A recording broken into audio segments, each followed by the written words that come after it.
Hello, everyone. Good evening. Dr. Judy here, Dr. Judy WTF, with my life coach guest, Yitz Epstein. Thank you so much for being on air. Thank you so much for having me on again. Always, always. So tonight we're going to be talking about the silent treatment as a control mechanism for narcissistic abuse. And before we start, many of you may notice that my voice is not too powerful today. I have an extremely bad cold. And so if I give you the silent treatment, it's only because I really can't talk very well. And yet, thank you. You'll take over some conversation if I start sneezing or anything like that. And everyone, this is a call-in show, so please feel free to call in. 323-843-2826. And we have a really beautiful international audience. We always had. It's just growing. And so one thing that I ask you to do is please Google the time zone. Right now it is 8 p.m. California time, Pacific Standard Time. So if you're in Spain, or if you're in Australia or England or Arab Republic, no matter where you are, please note the time zone that we are airing, which is 8 p.m. Pacific Standard Time, whatever that translates into your time zone. So just a couple of announcements before we get into the topic. As many of you know, I created a mind map to heal human disconnect, and I'd like to explain a little bit about that and to let you know that my book, Be the Cause, Healing Human Disconnect, is available via PDF to everyone. And one of our goals this year and always is to spread the mind map system to everyone. Spread it to schools, spread it to institutions, spread it to politicians if they listen, spread it to anyone who likes to dig into a system of healing, which I'll describe in a minute. And so please feel free to download it and pay it forward. One of my goals is to get it into the school system. So if you're a parent, please do download it and then paste copy to principal, teachers, other parents, students, on and on and on. And it would be my pleasure to see the mind map system known in each and every continent of the world.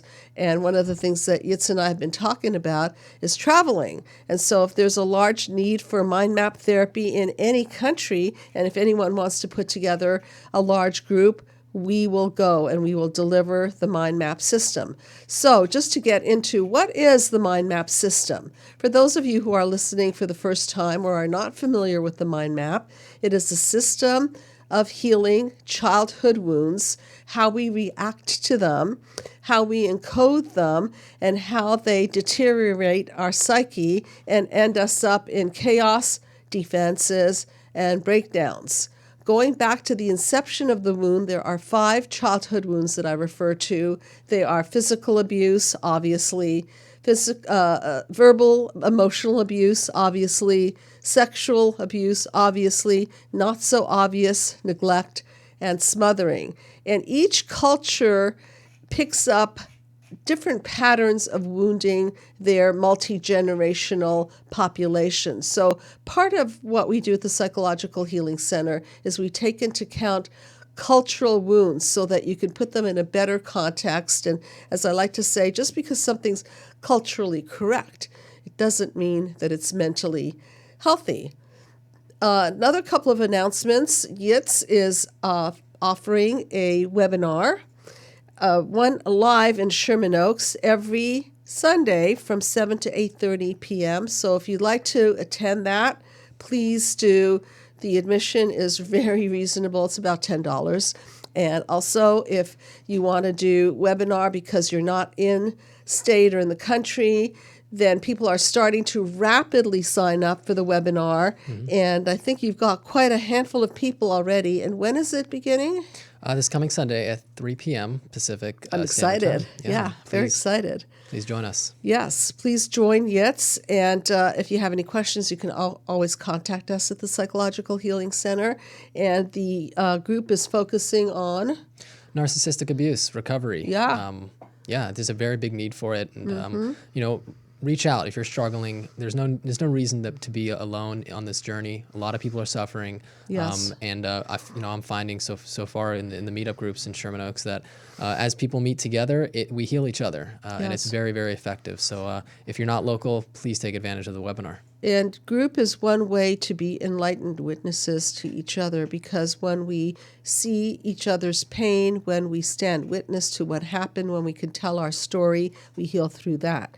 And for people who are mind map graduates of my work, and if you're local, I'm starting my mind map meetup seminar once every month, every third Tuesday of the month from 7 to 8:30 p.m. So I think that's about it on announcements. Thanks for your patience. And now we're going to dig right in to the mechanism of the silent treatment as a control mechanism in narcissistic abuse. So what do you find amongst your clients? How is this mechanism being used against partners, against family members, coworkers, friends, and so on? Sure. Well, when it's used as a form of punishment, a form of causing harm, then it's abusive. It's not always abusive. It could be that the communication techniques and skills were not necessarily fully developed, and in that way, the individual shuts down. Okay. And it's still devastating. The effects are devastating, but the specific narcissistic abuse control mechanism of the silent treatment has its similarities to gaslighting, and it is essentially a way of controlling a person and making them reevaluate their thoughts and their feelings and what they've done to without really communicating how the individual feels.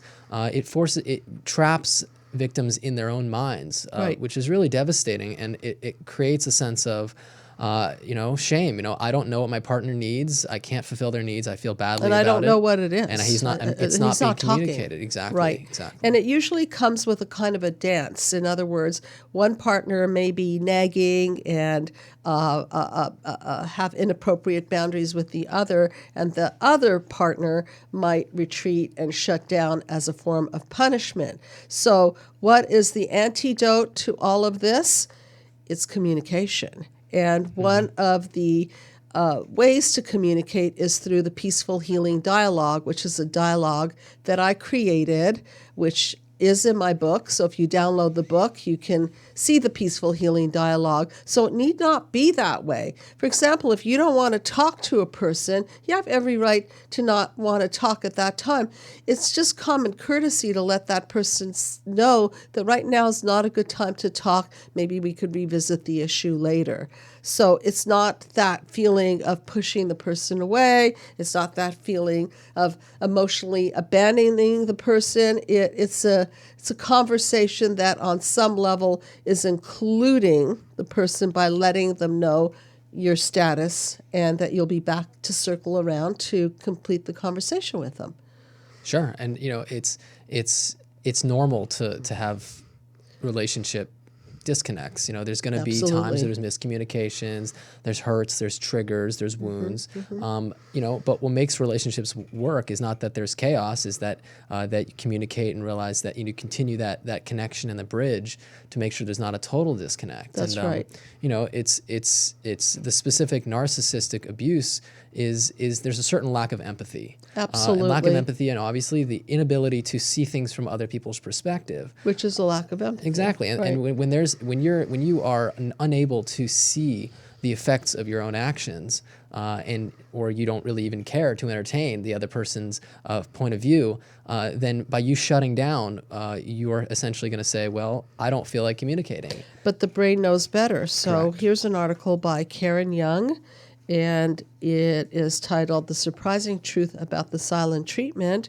And she talks about the silent treatment as a way to inflict pain without visible bruising.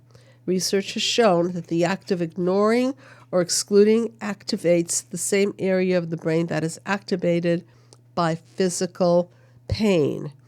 And then she goes on to say that the best predictor of divorce isn't whether a couple fights.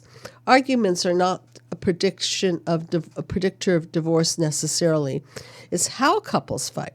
The key to being closer in the good times lies in the way couples treat each other during the bad times. That makes sense. And the silent treatment can tend to present itself as a response fitting of taking the high road, but it's not really taking the high road. It is truly a form of human disconnect. And just a little bit more about the brain and what's happening on that level. It activates this kind of a disconnect, activates the anterior cingulate cortex, the part of the brain that detects physical pain. The initial pain is the same regardless of whether the exclusion is by strangers, close friends, or enemies. So at the Psychological Healing Center, we obviously take human disconnect really seriously, and we see it in many forms. And tonight we're specifically looking at the silent treatment as a form of human disconnect. Yeah, and it's difficult to be vulnerable, especially if you feel hurt. But most importantly, being vulnerable with yourself and being in touch with, okay, how do I feel in this moment? And because sometimes we need to work through our own stuff separately. Take that space, and it might be uncomfortable. Which is not the silent treatment. It's Correct. just letting the person know, look, I need some breathing space. I need to think about this. Correct. And when you are able to self-reflect and self-correct, because you identify that the hurts might be coming from my past, then we can work through the issues and not project them onto the partner and make them adjust to our feelings in a way that, pamper me, take care of me, as opposed to, okay, I have to deal with my stuff, the other person deals with their stuff, and then you can come back together in a more peaceful space. In a panel 7 kind of a way. So defense mechanisms live in panel number 5. And if you can see the orbs, they're not connected to each other, where by panel 7, the orbs are connected to each other. So when we're disconnected from each other, there's no flow, there's no light. When we're connected to each other, there's a lot of light in the relationship. We can call it empathy, we could call it active listening, we can call it, I like to call it ingesting the person, digesting the person, and then thinking about what that person is saying and giving them something back. The giving back is the opposite, obviously, of the silent treatment. Yeah. Well, the silent treatment is you're not communicating, meaning there's no connection. There's no. So we want to in relationships, specifically with people that you love, that you want to communicate that love. If you get hurt by something they have done, the love doesn't have to die. The love we just need to adjust. We need to get clarity on what's really going on here. Relationships are a fantastic opportunity to grow and become better human beings. And when we deny that opportunity by shutting down or throwing the other person out of our lives because of how they made us feel, we lose that opportunity. And so you're right. Connection, when there's light together, we want to nourish that light, and when there's separation, and not just destroy it because of how we feel at the moment. So let's look at it as a control mechanism. So if somebody gives another the silent treatment, what's happening there? Don't you think that other person will begin to question themselves about what they did? Yep.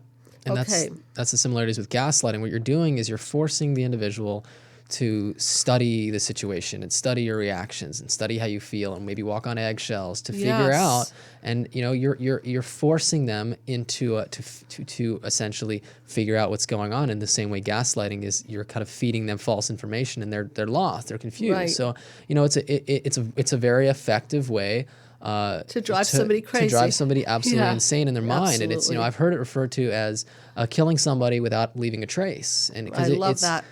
Yeah, it forces the person to implode on themselves and study their own selves to become the questioning, incessantly asking, what did I do wrong? It's a real what the Freud, because it backfires on the person, it regurgitates on the person in this questioning format. So I liken it to the incompletion process. So when a file is incomplete, it stands out. For example, let's say that you have to mail a letter, and let's say you already mailed a letter. Which letter are you going to remember? The one that you have to mail, or the one you already mailed? Yeah, the one you mailed. Actually, you remember the one that you didn't mail. Okay, my Because apologies. it stands out. Okay, it's called I the see what you're saying. See what? And I people get this Yeah, that's confusing. mistakenly wrong all Thank the you for time. pointing that out. It's called the Zeigarnik effect, and it was pointed out in an experiment with I think her name is Blyuma Zeigarnik, and she took two groups of students. She divided them, and in one case she had one group complete a bunch of tasks, and the other she interrupted, and then invited them back a month later. And guess which group remembered the tasks? Sure. Right? The Yeah. ones that did not complete the tasks remembered the task. So when we have this question mark in our head, when we have this sense of incompletion, this outstanding what happened, then it will draw your energy back to wondering. And that's what makes people so crazy. Yeah, your imagination starts to go a little wild as well, and that gets turned against you because then you start imagining scenarios of what this person might be thinking, and you start to lose yourself as well. You used to be like, Yeah. okay, well, I can't even take time for myself. I'm too busy worrying about what the other person's thinking. So it's when you don't, like you mentioned, closing the file, when you don't have the opportunity to be done with it, then it's always there. And then we talk about closing the file with healing our wounds with the mother wound and the father wound, or Right. childhood wounds. When it's still open, we're not able to move on, and that silent treatment really keeps us stuck in a place of where are we? Where So we stand? let's look at it through the eyes of the mind map. The silent treatment is a panel 1 wound of abandonment, Sure. right? Yeah. Emotional abandonment. You're being. There I go, sneezing. Yeah. Well. Hopefully you. the last, but not likely. Yeah. Okay, so when you give somebody the silent treatment, then you're taking that control, because let's say the person, let's throw in another little monkey wrench. Let's say that person is deriving their narcissistic supply of love from you, right? And you're turning the tap off.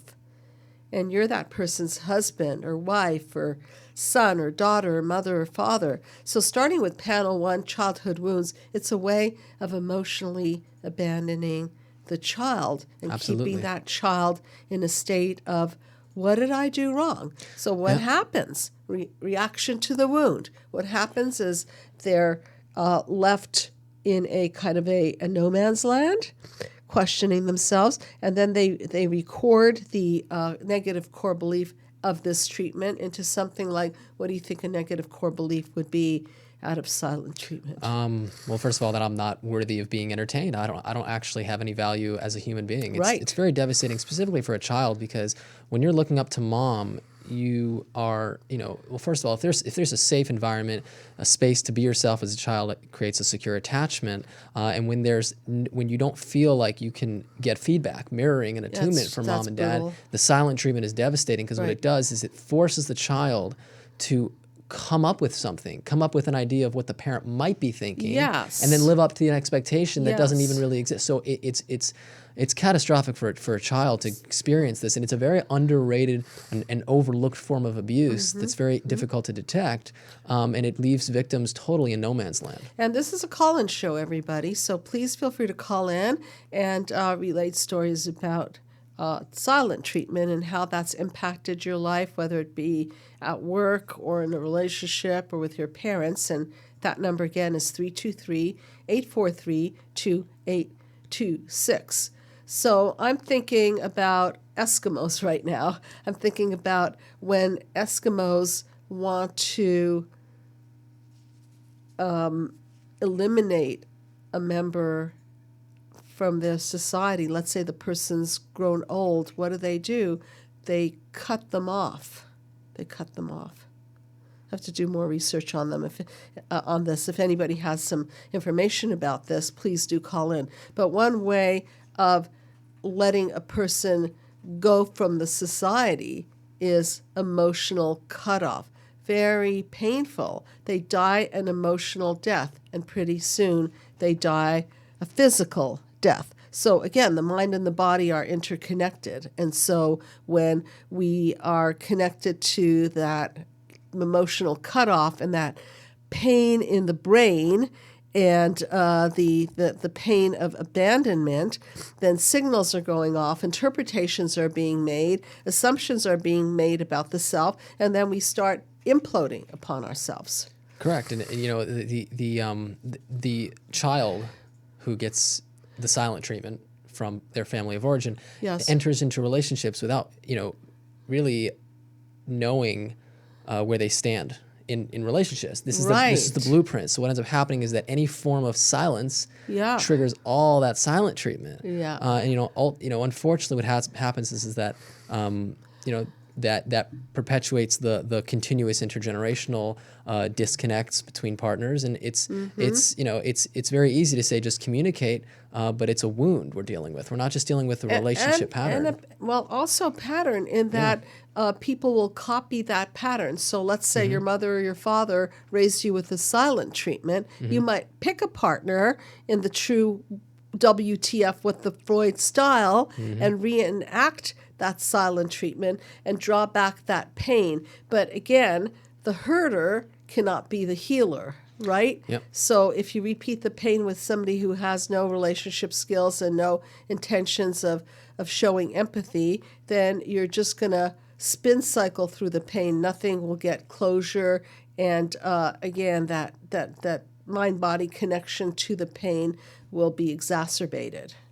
Absolutely. Yeah. It's devastating, and the repetition compulsion. We're creating the environment that we grew up in because it's familiar, it's familial, and we want to resolve it. And that's that Zeigarnik effect you were talking about. It's an open file, and we're just desperately trying to make sense of the silence. And we say silence, but silence is deafening. There's a certain loudness to silence. That's true. There's a communication behind it. Yeah, there's a message Always. being received. Always. Right. Absolutely. And when somebody is a victim of the silent treatment, it's not just that you're not talking to them or they're not just being talked to. There's a certain message that they've already received, and the silent treatment brings that message to life. We call that a negative false core belief that gets absolutely blown up, and it's very difficult to manage this and live with the core beliefs just blasting in your head all the time. So here's how it works as a control mechanism. So the person who wants to take control of the relationship, the narcissistically damaged person, might hook up with a codependent type of person, leave them high and dry, not communicate anything, leave them wondering, and what's going to come up? Boom, all of their negative core beliefs. I'm not important enough. I'm not wanted. I'm not lovable. Okay, so how does the narcissist then capitalize on that? Well, the narcissist says, you can earn, there it is. I will validate your core. I will soothe that pain when I then join and join the relationship again and get engage in conversation. But the conversation is never really talking about the issue. It's usually just kind of whitewashing it, jumping back into the relationship without resolving it. Right. So what ends up happening is that the victim becomes hooked on a certain drug of calming down my negative core beliefs when the narcissistically injured person decides to join the relationship again. And it's usually random, very random, very confusing. The narcissistic needs. So they might re-engage when the person begs for apology. Yeah. They might re-engage when the person lends the money. Or when they need something. Correct. And then they're reinforced with, good girl, good boy, okay, you did what I said, so now... Very humiliating. Very humiliating, very controlling. Right. Correct. Yeah, and it's a lack of empathy. When you don't care what anybody else feels like, then your actions, you're not going to necessarily care. You'll use people, and we talk about hole in the soul. Getting people to do what you want is another form of addiction. To fill that hole in the soul. And here's a little bit more information. Is there a call-in? Yeah, let's take the call-in. Hi, you are on the couch with Dr. Judy and Yitz. And what is your name, please? Hi. Oh my God, I can't believe I got through. My name is, can I just say You can A? make up any name you want. You can be anonymous Yeah, here. I'll just say A. A. I'm calling from Australia. Okay. Thank you. Thrilled. I've been watching your radio show for like a year and a half now. Wow. Okay. I have to say the guest that you have on, the young man, sorry, I don't know how to say his name properly. Yitz? Yes. Is it? Yes. his episode was amazing. The first time he was on, and he was talking about what it's like to live in a religious household. I Yes. mean, I know he comes from a Jewish background. Okay. I come from a Muslim background, but it's, I would say, very similar. Yeah. Very similar. Some of the things he described were like almost, Identical. copycat. Okay. Okay, and that's why Yitz is on the team. He's really very talented at breaking down the mind map, and unfortunately, Yitz, you've had your own injuries, as we all have. And so I think people who have been through this know it from the inside out, not just as an intellectual exercise, but as an actual Yes. emotional experience that we then can translate to helping other people recognize the patterns. So can you relate to the topic of the silent Yes, the treatment? silent treatment. Yes. Yeah, so the one point that I related to was when you guys were discussing how people who have to deal with, narcissistic family members, Yeah. how they cut off the supply by giving them the silent treatment. Yes. And then I kind of missed the next part because I was trying to call in. Okay. Okay. So so that basically the system goes something like, okay, I'm going to cut you off, and when I'm good and ready to, and you please me and you meet my narcissistic needs, then I'll reward you. I'll give you a little pat on the head. So if you lend me money when I need you to lend me money, if you give me sex when I need you to give me sex, if you make me dinner when I need you to make, so there's a deal. There's an implicit deal there, and it's not really in the favor of the party that is cut off. You see that? Yeah. Okay. I was just reminded about how you in my background, situations where there would be like a huge fallout, a big fight with me and my parent, and then the rest of the siblings would always side with the parent. Okay. And then when the fallout or whatever it was, if it was like violence or physical or verbal or whatever, Yeah. Afterwards I would get the silent treatment, not only from the parent but from all the siblings. Oh my God. So basically what you're saying is that they pitted the siblings against you also. We call that flying monkeys. Okay, so the narcissistic system gets to basically emotionally gangbang you, if you will. And so I don't know how I would describe it, because I have a lot of siblings, and I was kind of like, the outcast and the one who was picked on. And I did always notice afterwards how for a few days, I mean, sometimes this would go for days, they wouldn't speak to me, they wouldn't look me in the eye, they wouldn't be around me. And it would always be broken only by the parent, which is really what I found to be this craziest part, because it had to be the person who was, the head of the household, had the to break the silent treatment. The controller. Yeah, had to break the silent treatment. And, the thing is, like, speaking back with your guest, Yitz, it would be double-fold because, I come from a Muslim background, and, in my religion, there's something about you can't not speak to somebody for more than 3 days. So really? Okay. Yeah, okay. Really, because it's you have to try to mend fences. You can't not speak to another Muslim for more than 3 days. And so that would be tried to, obviously it doesn't, back then I didn't know, obviously, because of the indoctrination. It doesn't apply to people who are abusing you, but obviously I wasn't told that. No. Well, did they follow? Did they follow this? Did they then say, I mean, they did. They were, I would call them culturally religious, where they follow the religion up until the point where it served their narcissistic needs, and then when it didn't, it was, oh well, that's too hard and that's too tough, and I'm not doing that, and So, it was. no, But I'm then just when you're a curious. child, and sorry, I interrupted you. I didn't hear that No, part. I interrupted you. Go ahead. When you're a child and you don't know the full story, and this is the person in your house is pretending to be a religious authority, it can be very difficult to know the truth. So then when they would give me the silent treatment for like days on end, to one of the ways that they would try to break the silent treatment, if I was giving it, would be, oh well, you can't not speak to us for more than 3 days. So Okay. you have to speak to us if it's been more than 3 days. Okay. And I mean, I think that was, just I don't know how to describe it, but then it was on you. warfare. It was on you. Yes. Right. Yes, So yes. instead of them saying, wow, it's been too long, I don't like that this disconnect is happening, it was on you to say, well, you're out of bounds here. It's been 3 days, so you've got to do something about it. Yeah.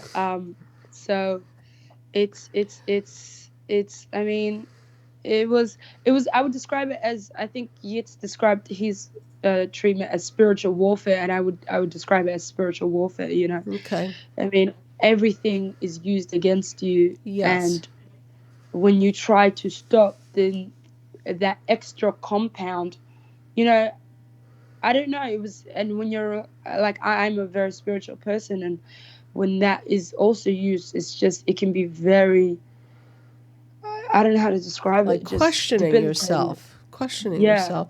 Exactly. Well, for one, I hope you know about Yitz's webinar, Surviving Narcissistic Abuse. I checked it out. Yeah, so now we can have people connect with us globally. And I will mention it again for everyone.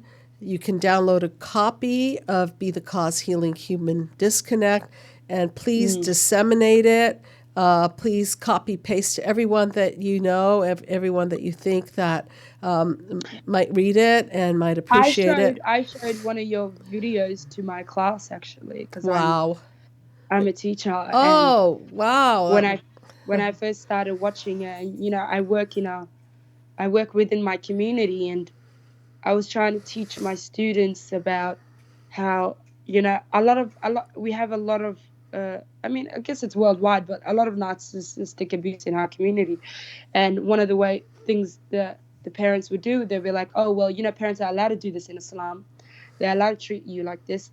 They're allowed, just using it as an excuse. And whenever we discuss these topics at school, the students would even give us pushback. They'd be like, well, this is what Islam allowed. And even if we'd show them evidence, it wouldn't work. But then I played one of your videos that was like, I found child appropriate. I mean, these were high schoolers. Which video was it? I'm just curious. It was, I can't remember because it was about 1.5 years ago. But I do remember it was one of the ones about the cycle. And I think you were explaining the panels. And it was one of the early ones about narcissism. Okay. I'm sorry, I'm going. That's okay. Blank. Did they relate to it? Were they able to see? I mean, we ended up spending a semester. Oh my God! I can't tell you how it was like a floodgate. Touched I am. Yeah.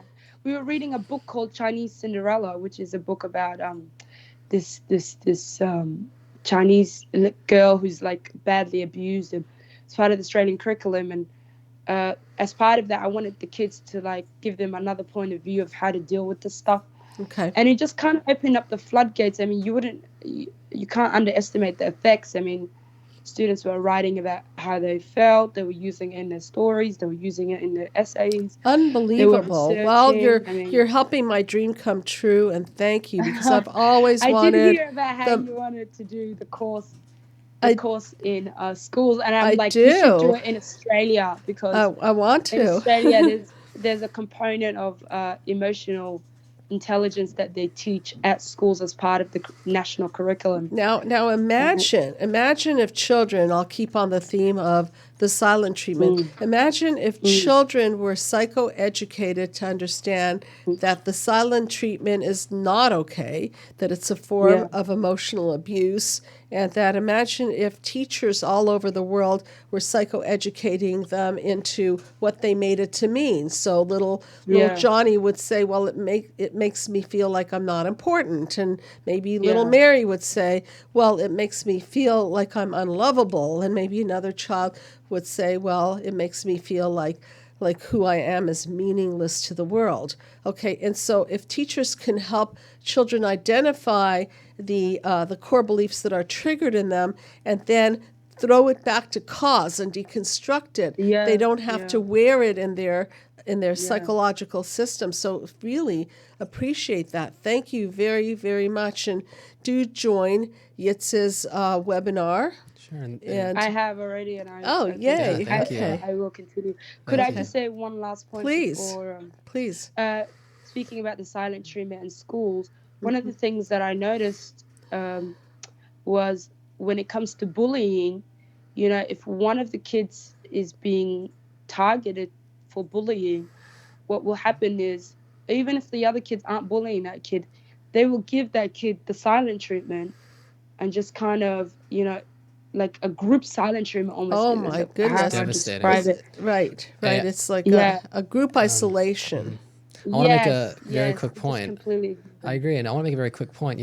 The silent treatment isn't necessarily, when the child is ignored and they're just unable to express their feelings, that's a form of silent treatment, and it's a form of an abandonment wound. And I think that, talking about allowing schools and kids to even discuss their emotions will go a very long way in validating this and avoiding this type of wounds. So these type of wounds. So it's very powerful, and I think would be very effective. And please feel free to disseminate this information to teachers and students and principals. And I think we have another caller, so thank you so much for calling in and doing that, spreading the word. Appreciate it. Thank you. Bye. Bye. Take care. Thank you. Okay, you're on the couch with Dr. Judy and Yitz. Are you still there? Hello. Hi. What's your name? Hi. My name is Anita. Hi, Anita. Nice to meet you. Where are you calling from? I'm calling from Northern California. Okay. And I really understand your topic. My mother was a narcissist, and she was very controlling. And her, her weapon of choice, I guess, was a silent treatment whenever she got angry at something that we children did. And I can remember one incident where she got angry when I was 5 years old, and I thought my parents were just going to leave me. We were, taking a trip, and we took a walk across the crosswalk, and I thought a car was going to hit us, so I tried to rush, and she fell down, and she got very angry with me about it. I was just 5 years old, but for the entire day, no one spoke to me, and I thought for sure they were going to leave me at the gas station where the car was being repaired, but they didn't. But that is one incident, and I'm in my 60s now, that really, that sticks in my mind. And for so long, I never felt that I was worthy. And I have worked over these years now to realize that I am a worthy human being despite my mother's behavior. Well, that's what children do, right? They turn it upon themselves. So it's always your fault. Remember Alice Miller, who I refer to a lot? She talks about how the child would rather be the bad child in a good world. So it's not your parents. Surely you did something to deserve that. What it is that you did to deserve that is, who knows? But please figure it out and go wild on your imagination on this one, and make sure to include every negative aspect of yourself, because that's what it calls up, every negative aspect of yourself. Yes. Well, I'm much better now.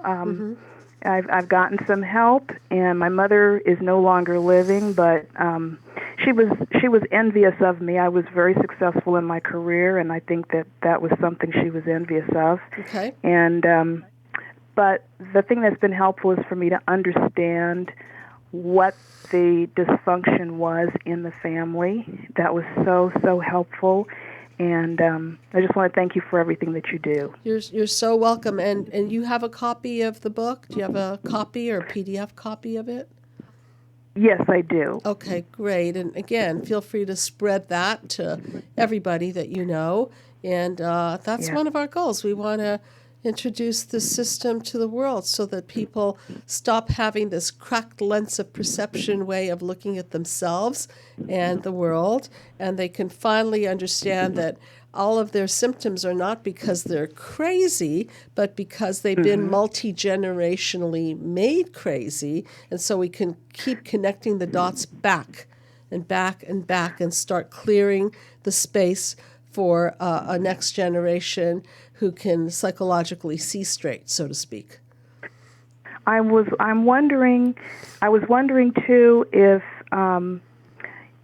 I was wondering if it was cultural. I mean, if it's a way that perhaps my mother, well, she was smothered. She was an only child, and she was smothered. So that was her initial wound. And the world and the sun and the moon revolved around her, and so she never learned that other people's feelings mattered. And then when she had us children, she trained us, and my father participated in this to meet her needs and to put our needs second. Well, So there it is. Well, there's the multi-generational link. You just described it. She was spoiled. She had too much power. So now she was going to use her power to get her way. She didn't have communication skills that sounded something like, I have needs, you have needs. Let's try to see if we can meet our mutual needs. That conversation really didn't exist. No. So I am in a much, much, much better place because of your program. Thank you. And I just want to thank you for everything that you're doing. It's a pleasure. It's really a pleasure. And do call in any time again. And do spread the word, because the mind map is something that could be used in families and schools and any kind of, in corporations. We're going to be putting this out to corporations so that people on a corporate level don't have to trigger each other and lose time and money and profitability as a result of all kinds of disconnects and triggered feelings. So thank you very much for calling in. Thank you, Dr. Judy, for all you do. You're welcome. And thank you, Yitz. My pleasure. Thank you for calling in. Bye-bye. Good night. Bye-bye. Okay, so John Gottman talks, let me see if I could find that little paragraph that I underlined. John Gottman talks about the 4 horsemen of divorce. Okay, so let me see where that is. Okay, according to researcher, family therapist, Dr. John Gottman, there are 4 men of the apocalypse, or 4 communication styles in a relationship that can predict its inevitable demise. These are criticism, contempt, defensiveness, and stonewalling, which is what we're referring to as the emotional cutoff. So again, it's this terrible dance. So maybe one partner criticizes or projects onto the other, and then the other partner gets defensive and shuts down and starts stonewalling. And again, total disconnect. No panel 7, no interconnection, just a bunch of isolation isms. And so no wonder people who go down this pathway don't make it in a marriage. It takes a lot of desire to be a we to make a marriage work. There's you, there's the other person, and then there's a thing that I refer to as a we. And so as a metaphor, I use panel 7 as the we. So if you invest in the we, your partner or your friend or whoever is in that dynamic with you invests in the we, now we've got synergy. Now we've got light. Now we have the opposite of human disconnect. No stonewalling, no control, simply an understanding of each other. And all these stem from, all of these defense mechanisms really stem from childhood wounds. Absolutely. When we are in pain and we feel that the other person is maybe not the cause, on some level they're triggering it, they are the cause on some level, then it's natural, it's reactivity to maybe not necessarily hold them fully accountable, but at least we feel, okay, maybe there's some hurts between us, and we talk about healing childhood wounds. Healing childhood wounds is vital in order to have healthy relationships, because we don't want to hold our partner accountable for our own wounds. That's only something we can heal ourselves. We need to do our work and then get into that relationship. But speaking of the mind and the body connection, I could tell you unequivocally that when I'm with somebody and they're not giving me eye contact, or they're on a cell phone, or they're really disconnected, for me it physically hurts my back and neck. I'm tensing up. So it's real, mind-body connection. So that pain center in the brain is activated. And so this is, again, going back to the manipulation and control. If somebody's twisting your emotional arm, so to speak, then you'll do anything to get out of that pain. It's a form of bullying. Yes, it is. Yes, it is. It's very insidious, very subtle, very, very damaging. Right. And like I said before, it's like without a trace. Right. Without a trace. How are you going to tell me that I've been silent treating you? Maybe I'm just taking space. See, look at my back. Look at that muscle. I don't look see at that muscle twitching over there. I don't see. Yeah. You don't see it. It's you don't feel it. No. What's it to you, right? It's non-existent. You can deny it all you want. Very, very heartbreaking to see it, specifically, in patients who don't maybe even know why they're in pain. And I'll explain to them, there's a certain responsibility for a mother and a father, and not blaming, but if they're not there for you in the way you need them to, we call that attunement, and mirroring, then you're going to be hurt, you're going to be wounded, and it may or may not be malicious, but the silent treatment, the disconnect, is very palpable and very, very damaging, and ultimately it hurts relationships and in communication. Right. So that's why there's such an epidemic today of narcissistically wounded people and people who lack empathy, because they didn't get, according to John Bowlby, attachment theory, father of attachment theory. He states that people who form healthy human psyches get the basics: breastfeeding, eye contact, skin contact, stay-at-home mothering for the first few years of life, fathers that nurture the mother, safe haven for growing up. This is what is needed.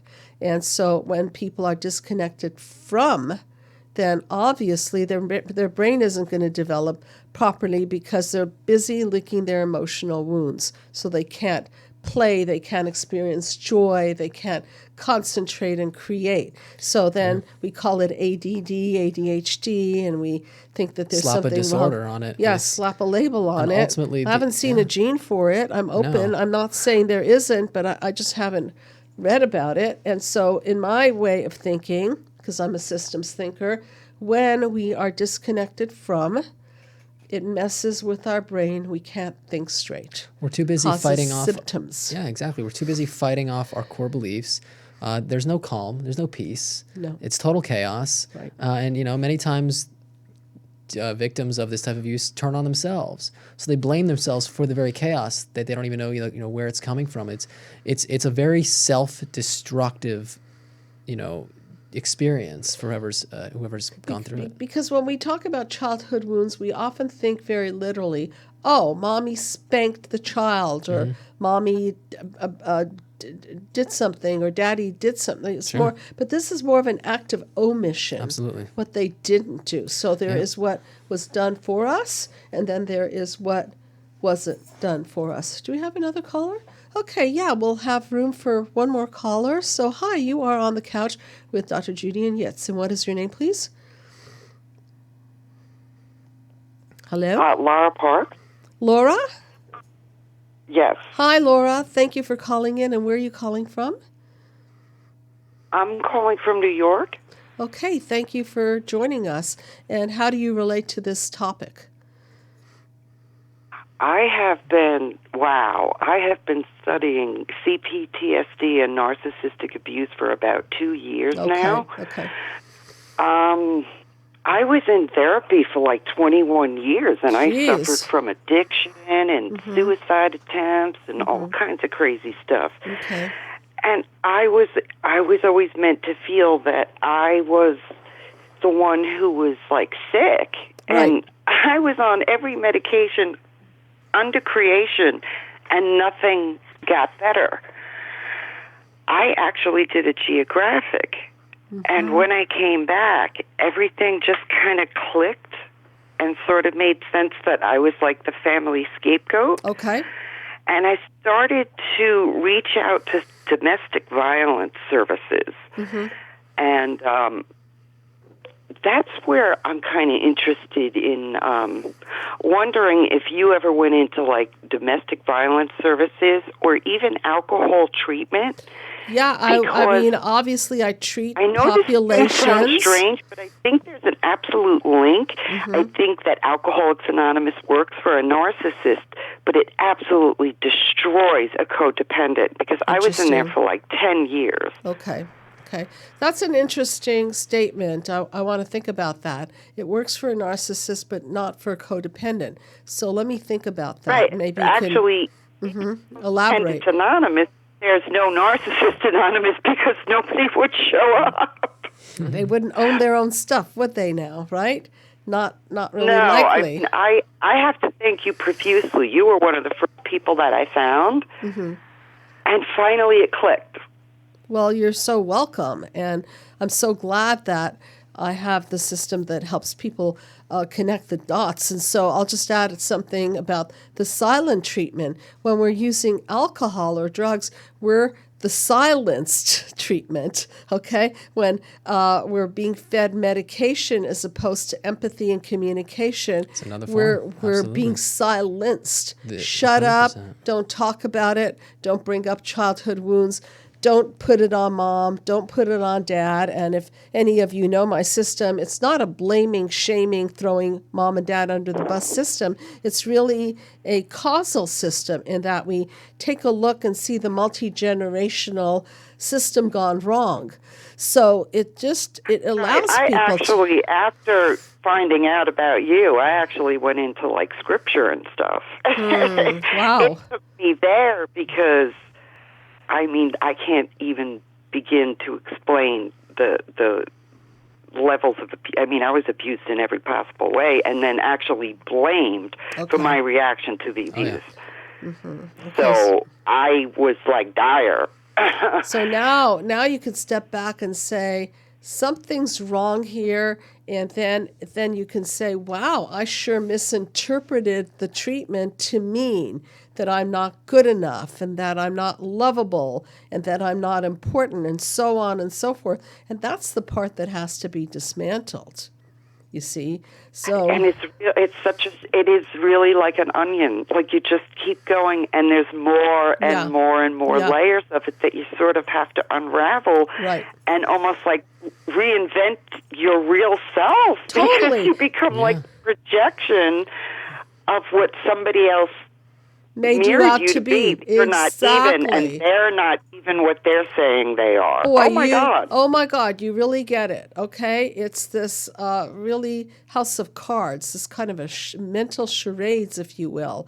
And so by deconstructing all the lies, all the misperceptions and misconceptions, you peel away the onion, and that's why you have to go through the process of chaos and break down the defenses and break through to the other side so that next chapter of your life, you're not carrying all that psychological poison, and then you can literally reboot the system and not buy into the old system.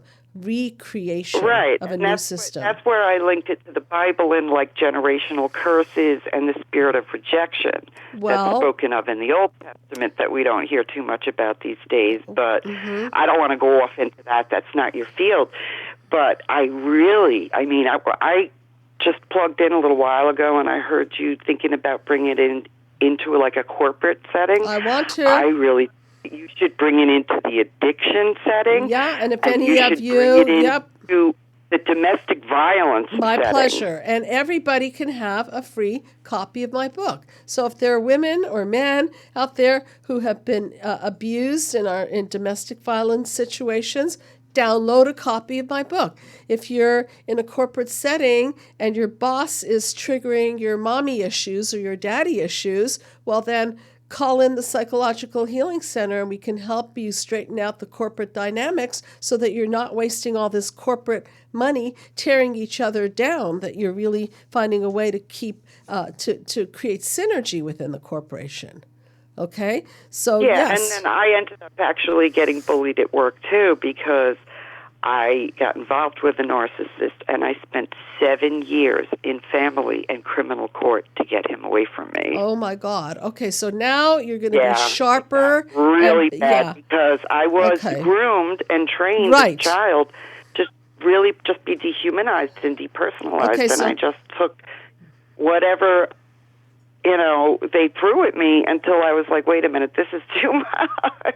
Okay, so now you're being ungroomed and you're deconstructing it, and a lot of these lies and misconceptions and perceptions can be thrown in the garbage can, which it sounds like you're finally doing. So I know we're really close to out of time. Thank you so much for calling in, and very interesting comments and suggestions. And yes, we need to get it into all these systems. I just had a woman reach out to me about getting the mind map into the prison system, and people who are coming out of the prison system couldn't think of a better idea because these people obviously acted out on childhood wounds. So we want to prevent them from hurting people and ending up back into the prison system, and worse, hurting people in the process of their projections. So we're going to go over to Shrink That Tune, okay? Thanks, Yitz, for Thank you selecting. So much for your help, and You're very I really welcome. wish you so much luck in integrating into those systems. Thank you. And one other thing, if you've read the book and you like the book, please review us. Please review the book on Amazon, and then there's Yelp and so on. We really appreciate it very, very much. So we're going to jump to... Thank you. You're very welcome. Thanks for calling in. Okay, so why don't you go ahead and shrink this tune? All right, I'll do my best. Go for it. Okay, so this tune is called The Silent Treatment by Earl Thomas Conley. You prove to me that I don't need to be all by myself to feel alone. But lately, conversation only comes when someone's calling on the phone. So, through the silent treatment, he's clearly feeling all alone, and he doesn't need to be. You could be in a crowd of people and totally feel this way. Sorry, no, that's okay. I knew the cold would start acting up. Okay, go ahead. No worries. So, he's describing how the silent treatment works. You could be around other people, but if you're stuck in your head, feeling alone. If you're in your own mind, you can't get out of it. It's very lonely. Right. But lately, conversation only comes when someone's calling on the phone. Oh, but I'm not asking questions, afraid that I might find out what's really wrong. So you can see the devastating effects here of silent treatment. He doesn't even want to entertain what his mind's telling him. Because he's making assumptions that there's something wrong with him. Exactly. Right. He's like, that's essentially I'm the one who's blaming myself. You give me that silent treatment. I can take it or leave. I'm getting that silent treatment, and it's working on me. So it sounds like he's even aware that these devastating effects. But he's helpless because he's just totally alone. Because it's gotten in there. Correct. It's encoded. It's already did the damage. Right. But leaving off all the changes, I remember back when our love, it didn't hurt.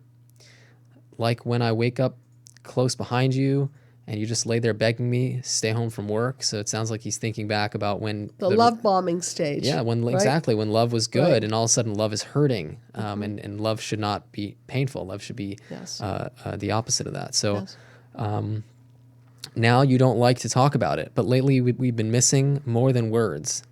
I'm getting the silent treatment. I can take it or leave. You give me that silent treatment and it's working on me.